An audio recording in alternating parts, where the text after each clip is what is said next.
നമസ്തേ, കഥകളതി സാഗരത്തിലേക്ക് സ്വാഗതം. ഇന്നത്തെ കഥ സ്വർണ്ണ മരുഭൂമി. സ്വർണം കൊണ്ട് മരുഭൂമിയാണോ അതോ മരുഭൂമിയിൽ നിന്ന് സ്വർണം കിട്ടുകയാണോ? നമുക്ക് കഥയിലേക്ക് പ്രവേശിക്കാം. അപ്പോൾ മനസ്സിലാക്കാം.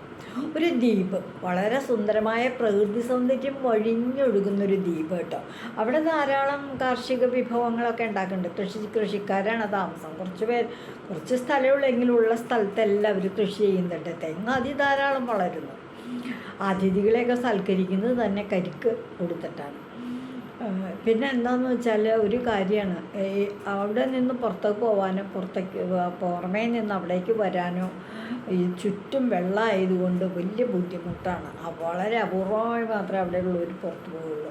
അങ്ങനെ ഇരിക്കും. ആ ദ്വീപിലെ ജീവിക്കുന്ന ഒരു കർഷകനാണ്, യുവാവാണ്, നല്ലൊരു അധ്വാനശീലനായൊരു ചെറുപ്പക്കാരനുണ്ടായിരുന്നു. ഒരു യുവാവുണ്ടായിരുന്നു. മസാവോ എന്നാണ് അദ്ദേഹത്തിൻ്റെ പേര്. അദ്ദേഹം എല്ലാ ദിവസവും ഇങ്ങനെ, അദ്ദേഹത്തിന് പുറം ലോകമൊക്കെ കാണാൻ യാത്ര ചെയ്യാനൊക്കെ വലിയ ഇഷ്ടമാണ്. അപ്പോൾ ഏതെങ്കിലും കപ്പലുകൾ വരുന്നുണ്ടോ എനിക്ക് ആ കപ്പലൊക്കെ കയറി പുറമേ സ്ഥലങ്ങളൊക്കെ കാണണം എന്നൊരു മോഹമുണ്ട്. ഇങ്ങനെ നോക്കി നിൽക്കും. എല്ലാ ദിവസവും നോക്കി നിൽക്കും. അത്യാവശ്യം ജോലികളൊക്കെ കഴിഞ്ഞ് വന്നാൽ കടൽ തീരത്ത് വന്ന് നോക്കി നിൽക്കും. എന്നും കാണില്ല, തിരിച്ചു വീട്ടിൽ പോകും. അതാ ഒരു പതിവായി. അങ്ങനെ ഇരിക്കെ ഒരു ദിവസം നോക്കി നിൽക്കുമ്പോൾ ദൂരെ നിന്നൊരു കപ്പൽ വരുന്നു. പായ്ക്കപ്പലാണ് കേട്ടത്. പായ്ക്കപ്പൽ എന്ന് പറഞ്ഞിട്ടുണ്ടെങ്കിൽ എന്താണെന്ന് വെച്ചാൽ കാറ്റിൻ്റെ ഗതി, ഈ പായിൽ തട്ടി കാറ്റ് എങ്ങടാണോ ഉന്തി തള്ളി കൊണ്ടുപോകണേ അതിൻ്റെ ഗതി അനുസരിച്ച് സഞ്ചരിക്കുന്നത്.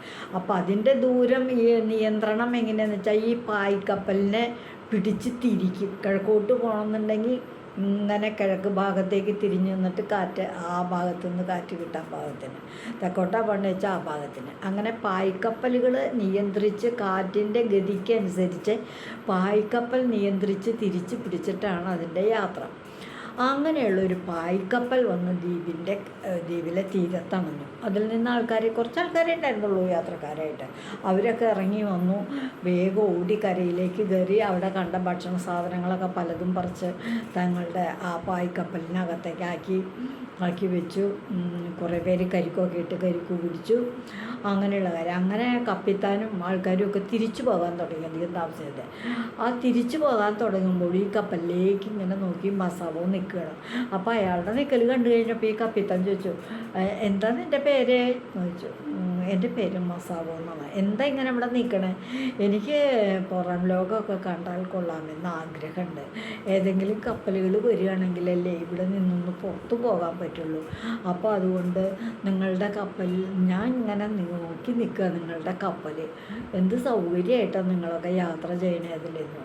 നിനക്ക് പോരണമെന്നുണ്ടോ? ഉടനെ ക്യാപ്റ്റൻ ചോദിച്ചു, നിനക്ക് ഞങ്ങളുടെ കൂടെ പോരണമെന്നുണ്ടോ? ഒരു കാര്യം ചെയ്യാം, ഞങ്ങളുടെ അടുക്കളയിൽ ഞങ്ങൾക്കൊക്കെ വേണ്ട ഭക്ഷണം പാകം ചെയ്യുന്ന ഒരു പാചകക്കാരൻ്റെ ജോലി ഒഴിവുണ്ട്.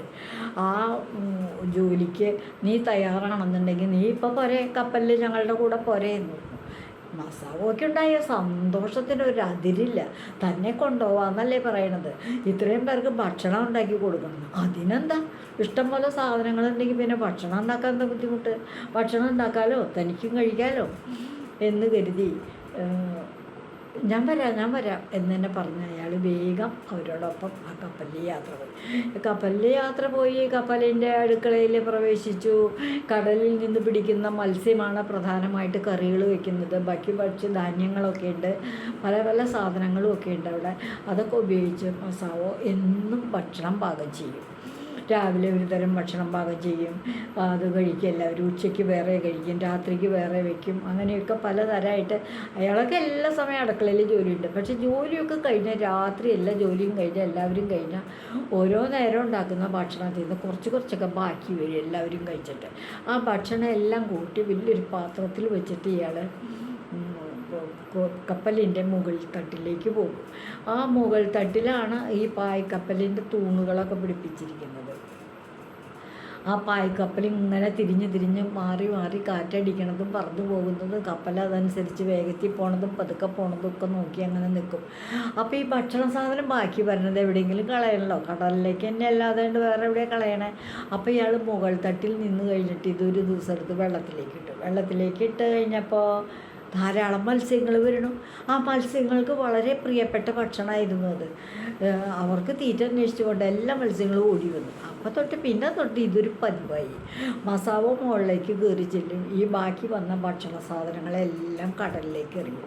പിന്നീട് മീനുകൾ വന്ന് കൊത്തി തിന്നാണെന്നുണ്ടപ്പോൾ മസാവോ പിന്നെ മീനുകൾ ക്ഷണിച്ചൊടുങ്ങി. മീനുകളെ വേഗം വരൂ, ഇതാ നിങ്ങൾ ഭക്ഷണം കഴിച്ചോളൂ എന്ന് പറഞ്ഞ് വിളിച്ചു തുടങ്ങി. അപ്പം അതും അയാൾക്കൊരു സുഖം, മീനുകൾക്കും വളരെ സന്തോഷം. പിന്നെ തൊട്ടുണ്ടല്ലോ മസാവോയെ കപ്പലിൻ്റെ മുകളിൽ കണ്ട മീനുകൾ കൂട്ടം കൂട്ടമായിട്ട് കപ്പലിൻ്റെ അടുത്തേക്ക് വന്നു തുടങ്ങി. എന്താ കാരണം? ഭക്ഷണത്തിൻ്റെ രുചി. മസാവോ കൊടുക്കുന്ന ഭക്ഷണം അവർക്ക് നല്ല ഭക്ഷണമാണേ. അതുകൊണ്ട് അങ്ങനെ പോയിക്കൊണ്ടിരിക്കെ ഒരു ദിവസം മസാവോ ഇങ്ങനെ മുകളിൽ നിന്നും മീനുകൾക്ക് ഭക്ഷണം കൊടുക്കുമായിരുന്നു. ബാക്കി വന്ന ഭക്ഷണമൊക്കെ ആ ഭക്ഷണമൊക്കെ കൊടുത്തു കഴിഞ്ഞ് തിരിച്ച് മുറിയിൽ വന്ന് ഇരുന്നേ ഉള്ളൂ. ഇരുന്നതിൻ്റെ പിന്നാലെ കപ്പലിന് വലിയൊരു കുലുക്കം, പെട്ടെന്നൊരു കുലുക്കം, ഒരു ഒലച്ചിൽ. അത് തന്നെയല്ല, അതിനെ തുടർന്ന് കപ്പലങ്ങ് നിന്നു. അനക്കല്ല, കപ്പൽ പോണില്ല. അയ്യോ ഇതെന്താ അത് എന്ന് വിചാരിച്ചു. ഇയാൾ വേഗം മുകളിലേക്ക് ഓടി കയറി. അവിടെ ചെന്ന് ചുറ്റും നോക്കി. ചുറ്റും നോക്കുമ്പോൾ കടലൊന്നും കാണാനില്ല. കടലല്ല, കപ്പലങ്ങോട്ട് ഉള്ളിലേക്ക് മണലിലേക്ക് അങ്ങോട്ട് കയറിപ്പോയി തിട്ടയിൽ ഇടിച്ച് നിൽക്കുക ചെയ്തത്. അപ്പം എന്താ, കപ്പലിൻ്റെ ഒരു തുമ്പ് മാത്രമുണ്ട്. ആ വരണ സ്പീഡിൽ കപ്പലങ്ങോട്ട് ഉള്ളിലേക്ക് അങ്ങോട്ട് കയറിപ്പോയി. അപ്പം കപ്പലിന് ചുറ്റും പിന്നെ ഈ മണലാരണ്യത്തിൽ മണൽത്തിട്ടയിൽ ഉറച്ചു പോയല്ലോ കപ്പൽ. ഇതെങ്ങനെ ഇനി ഇറക്കുക? എല്ലാവരും കൂടി ഇറങ്ങി ഒന്ന് തള്ളി കഴിഞ്ഞാൽ കപ്പലിൽ കടലിലേക്ക് ഇറങ്ങുമോ നോക്കാമെന്ന് വെച്ചിട്ട് കപ്പലിലെ ജീവനക്കാരെയൊക്കെ വിളിച്ചു. എല്ലാവരോടും പറഞ്ഞു, ഇത് നമ്മുടെ കപ്പലിന് ചുറ്റും ഇപ്പം കടലല്ല കേട്ടോ, കപ്പലിൽ നിൽക്കണത് കടലിലല്ല, മണൽ മരുഭൂമിയാണ്. ഒരു മരുഭൂമിയിലേക്ക് തറഞ്ഞു പോയി, മണൽത്തിട്ടയിൽ ഇടിച്ച് കപ്പൽ കര കയറി എന്ന് പറഞ്ഞു. അപ്പോൾ ആൾക്കാർ ചെന്ന് നോക്കിയപ്പോൾ സംഗതി ശരിയാണ്. ചുറ്റും മണലാണ് കാണുന്നത്, മരുഭൂമിയാണ് കാണുന്നത്. പക്ഷെ ഒരു വ്യത്യാസം മാത്രം, ആ മരുഭൂമിക്ക് എന്താ ഒരു മഞ്ഞ നിറാണല്ലോ ഈ മണലിനൊക്കെ. എന്താണാവോ എന്ന് വിചാരിച്ച് അവരൊക്കെ, ഞങ്ങളെ കൊണ്ടൊന്നും ആവില്ല, അത് അടുത്ത തിര വന്ന് കയറുമ്പോൾ അല്ലെങ്കിൽ വെള്ളം വന്ന് കയറുമ്പോൾ കപ്പൽ കീഴ്പ്പെട്ടയ്ക്ക് ഇറങ്ങിക്കോളും. മണൽ ഒഴുകി പോണോടനുസരിച്ച് അങ്ങോട്ട് കീഴ്പ്പെട്ടയ്ക്ക് ഇറങ്ങിക്കോളും. ഇപ്പോൾ നമ്മൾ ഉന്താനും ഇല്ല തള്ളാനും ഇല്ല എന്നും പറഞ്ഞ് എല്ലാവരും അവിടെ ഇവിടെയൊക്കെ പോയി കിടന്നു. മസാവയ്ക്ക് വലിയ സങ്കടമായി. കപ്പൽ ഇളകണില്ലല്ലോ, ഇത് എന്തൊരു കഥയാണ്, ഈ മണൽ ചുറ്റും ഉണ്ടെന്നുള്ളത്. ചിലർക്ക് വിശ്വാസം തന്നെ വന്നില്ല. നിനക്ക് തോന്നാതെ അത് മണലൊന്നുമല്ല, ഒക്കെ കടൽ വെള്ളം തന്നെയാണ് എന്ന് പറഞ്ഞു. അയ്യോ വെള്ളം എങ്ങനെയാണോ കിടക്കാൻ എന്ന് വിചാരിച്ചു. പക്ഷെ കപ്പലിൻ്റെ ഒരു അനക്കമില്ലല്ലോ. നമുക്ക് അനങ്ങിക്കോളുമായിരിക്കും, കുറച്ച് കഴിയുമ്പോൾ അനങ്ങിക്കോളുമായിരിക്കും എന്നും പറഞ്ഞ് എല്ലാവരും പോയി കിടന്നു. ഒരാളും താൻ പറഞ്ഞത് വിശ്വസിക്കുക പോലും ചെയ്യണില്ല എന്ന് തോന്നി മസാവോയ്ക്ക്. മസാവോ വേഗം തന്നെ അടുക്കളയിൽ പോയിട്ട് വലിയൊരു പാത്രങ്ങളെടുത്തു. പാചകം നടത്തുന്നതിന് പലതരം പാത്രങ്ങളുണ്ടല്ലോ, അതിൽ വലിയൊരു പാത്രങ്ങളെടുത്തു. വേഗം അങ്ങോട്ട് കരയിലേക്ക് ഇറങ്ങി. ആ പാത്രം നിറയെ മണ്ണ് അങ്ങോട്ട് വാരി നിറച്ചു. ആ ദ്വീപിൽ നിന്ന്, അവിടെ കിട്ടിയ മരുഭൂമിയിൽ നിന്ന്. എന്നിട്ട് വളരെ കഷ്ടപ്പെട്ട് പടികളിൽ കൂടെ വലിച്ച് ഒരു കണക്കിന് അത് കപ്പലിനകത്തേക്ക് വെച്ചു.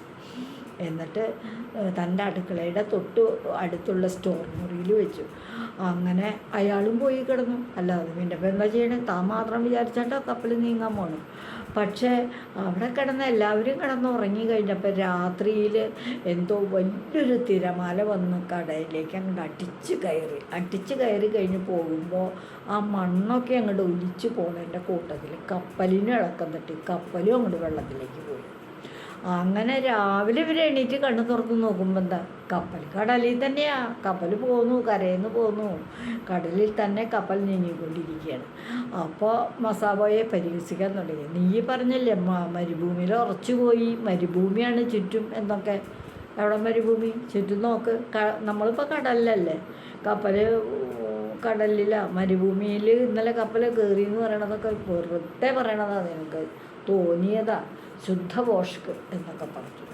അപ്പോഴാണ് മസാവോ ഓർത്തത്, എന്താ ഈ പറയണേ, താനെ അപ്പോൾ അവിടുന്ന് ഒരു വലിയ പാത്രം നിറയെ മണൽ വാരിയെടുത്തില്ലേ, അതിപ്പോൾ അവിടെ ഇരിക്കേണ്ടാവില്ലേ, അതൊന്ന് പോയി ആ മണലെടുത്ത് കാണിക്കുക, എനിക്ക് എവിടുന്നാണ് കിട്ടിയ മണലെന്ന് ഞാൻ പറഞ്ഞു കൊടുക്കാം എന്ന് കരുതി ആ മണൽ നോക്കാനായിട്ട് അവിടേക്ക് ചെന്നു. അവിടെ ചെന്ന് നോക്കി പാത്രം ഒരു തുണിയിട്ട് മൂട്ടിയിട്ടേക്കായിരുന്നു. ആ തുണി അങ്ങോട്ട് മാറ്റി പാത്രത്തിലേക്ക് നോക്കി, മസാവോ പാത്രത്തിലേക്ക് നോക്കി, ഒന്ന് നോക്കി. അത് കഴിയുമ്പോൾ അയാൾക്ക് വിശ്വാസം വരാതെ ഒന്നുകൂടെ സൂക്ഷിച്ച് നോക്കി.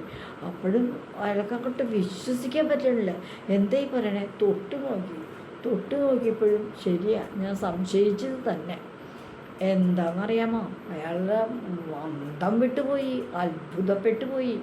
ആ ഒരു പാത്രം നിറയെ സ്വർണ്ണക്കട്ടികളായിരുന്നു. സ്വർണ്ണക്കട്ടികളായി മാറിക്കഴിഞ്ഞു. ആ മണൽ മുഴുവൻ സ്വർണ്ണക്കട്ടികളായി. വേഗം മസാവോ എടുത്തൊക്കെ നോക്കി, തുടച്ചു നോക്കി, എടുത്തു നോക്കി, കടിച്ചു നോക്കി, എങ്ങനെ നോക്കി അല്ലാത്ത മുഴുവൻ സ്വർണ്ണക്കട്ടിയാണ്. വേഗം ചെന്ന് കപ്പിത്താനോട് പറഞ്ഞു, എൻ്റെ ഏമാനെ, ഞാൻ ഇന്നലെ രാത്രി ഇങ്ങനെ കപ്പൽ ഉറച്ചു പോയി, ഇവരെയൊക്കെ വിളിച്ചിട്ട് ആരും വന്നില്ല കടലിലേക്ക് തള്ളി നീക്കാനായിട്ട്. അതൊക്കെ തിര വന്ന് ഇറങ്ങുമ്പോൾ ഇറങ്ങിക്കോളെന്ന് പറഞ്ഞു. എനിക്ക് തന്നെ ഒന്നും പറ്റില്ലല്ലോ, പക്ഷേ ഞാൻ പറഞ്ഞത് സത്യമായിരുന്നു എന്ന് തെളിയിക്കണമല്ലോ. അതിനു വേണ്ടി ഞാൻ അടുക്കളയിൽ നിന്ന് വലിയൊരു പാത്രം എടുത്തോണ്ട് പോയിട്ട് മണൽ ആ തീരത്ത് കണ്ട എനിക്ക് മഞ്ഞ നിറത്തിലുള്ള മണലായിരുന്നു. ആ മണൽ മുഴുവൻ വലിയ പാത്രത്തിൽ നിറച്ചിട്ട് ഞാൻ പിടിച്ച് വലിച്ച് കഷ്ടപ്പെട്ടത് ഇവിടെ കൊണ്ടുവന്ന് വെച്ചതാണ്, അടുക്കളയിൽ കൊണ്ടുവന്ന് വെച്ചതാണ്, സ്റ്റോറിൽ കൊണ്ടുവന്ന് വെച്ചതാണ്. അത് ഇപ്പം ഇന്ന് രാവിലെ നോക്കുമ്പോൾ ഇത് കണ്ടോ, യജമാനൊന്നും കാണുമത്. ഇത് മുഴുവൻ സ്വർണ്ണമായിരുന്നു. സ്വർണം, അതേന്നേ സ്വർണ്ണമാണ്. അതേക്കാം നോക്കൂ ഇരിക്കുന്നത്. കപ്പിത്താൻ ചെന്ന് നോക്കി, സ്വർണം തന്നെ. എന്തൊരു അത്ഭുതം തന്നെ ഇത്. നീ പറഞ്ഞ് ശരിയാണല്ലോ. അപ്പോഴേക്കും കേട്ട് എല്ലാവരും വന്ന് നോക്കി സ്വർണ്ണമാണ്. ഉടൻ തന്നെ പറഞ്ഞു, നമുക്ക് അവകാശപ്പെട്ടതാണ് ഈ സ്വർണം കപ്പിത്താനെ, അത് എടുത്തോളൂ, ഏമാനെ എടുത്തോളൂ, ഏമാനെ അവകാശപ്പെട്ട ആ സ്വർണം. അപ്പം കപ്പിത്താൻ പറഞ്ഞു, എനിക്ക് അവകാശപ്പെട്ടതല്ല, ഞാനല്ല കണ്ടത്, ഞാൻ കണ്ടിട്ടുമില്ല, ഞാൻ ആ മരുഭൂമിയിൽ നിന്നും മണ്ണോട്ട് വാരിയിട്ടുമില്ല, അതൊക്കെ ചെയ്തത് മസാവോയാണ്. അതുകൊണ്ട് ഈ സ്വർണത്തിൻ്റെ ഉടമസ്ഥാവകാശം മസാവോയ്ക്കാണ്. മനന്ന് വെറുതെ ഇരിക്കും. മസാവോയ്ക്ക് എന്തിനാ സ്വർണം? ഞങ്ങൾക്കൊക്കെ സ്വർണ്ണം ആവശ്യം, അത് ഞങ്ങളുടെ സ്വർണ്ണം അത്. അപ്പോൾ കപ്പിത്താൻ പറഞ്ഞു, സാധ്യമല്ല. മസാവോ വാരിയെടുത്ത മണലാണ് സ്വർണ്ണമായിരിക്കുന്നത്. അതിൻ്റെ ഉടമസ്ഥൻ മസാവോ തന്നെയാണ്. ഞാൻ സമ്മതിക്കില്ല വേറൊരാൾ എടുക്കാൻ. അപ്പോൾ മസാവോ പറഞ്ഞു, എനിക്ക് സന്തോഷമേ ഉള്ളൂ ഇവർക്കൊക്കെ കൊടുക്കുന്നതിന്. ഞാനിതിൽ പകുതി മതി എനിക്ക്, ബാക്കിയുള്ള പകുതി ഇവർക്കൊക്കെ പങ്കുവെച്ച് കൊടുത്തോളൂ ഏമാനെ, അവരും സുഖമായിട്ട് ജീവിച്ചോട്ടെ എന്ന് പറഞ്ഞു. അപ്പോൾ മറ്റുള്ളവർക്ക് സന്തോഷമായി. എത്ര വലിയ മനുഷ്യൻ മസാവോ. അയാൾക്ക് കിട്ടിയ സ്വർണത്തിൻ്റെ പകുതി മറ്റോരോരുത്തർക്കും പങ്കുവെച്ച് കൊടുത്തു. പകുതി മസാവോ തന്നെ എടുത്തു, ആ പാത്രത്തിൽ തന്നെ സൂക്ഷിച്ചു വെച്ചു. അപ്പോൾ ആ പങ്കുവെച്ച് കിട്ടിയ ഓരോ പങ്കുകൊണ്ട് പകുതിയുടെ ഓരോ പങ്കുവെച്ച് കിട്ടിയ ഓരോ പങ്കുകൊണ്ട് എല്ലാവർക്കും കോടീശ്വരന്മാരായിട്ട് ജീവിക്കാൻ മാത്രമുള്ള കാശ് കിട്ടും. നാട്ടിൽ ചെന്ന് വിറ്റ അങ്ങനെ വളരെ പിന്നീട് അവർ മസാവോയെ പരിഹസിക്കുകയും കളിയാക്കുകയും സഹകരിക്കാതിരിക്കുകയും ഒന്നും ചെയ്തിട്ടില്ല. മസാവോ ഉണ്ടാക്കുന്ന ഭക്ഷണം എല്ലാം വളരെ നന്നായിട്ടുണ്ട്, വളരെ രുചിയുണ്ട് എന്നൊക്കെ പറഞ്ഞ് അയാളെ പുകഴ്ത്തുകയും ചെയ്യും. മീനുകൾക്ക് ഭക്ഷണം കൊടുക്കാൻ പോകുമ്പോൾ ആരെങ്കിലും 1-2 പേര് അയാളെ സഹായിക്കാനും പോവും. അടുക്കള ജോലിയിൽ അല്പസ്വല്പമൊക്കെ സഹായിക്കും. അങ്ങനെയൊക്കെ ആയിട്ട് അവർ വളരെ സന്തോഷമായി അവരുടെ യാത്ര തുടർന്നു. ഇതാണ് ഇന്നത്തെ കഥ, സ്വർണ്ണ മരുഭൂമി.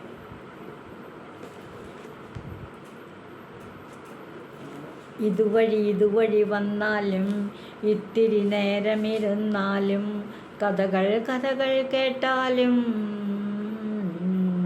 കളിയായി പറയും കഥയാണ്, കാര്യം പറയും കഥയാണ്.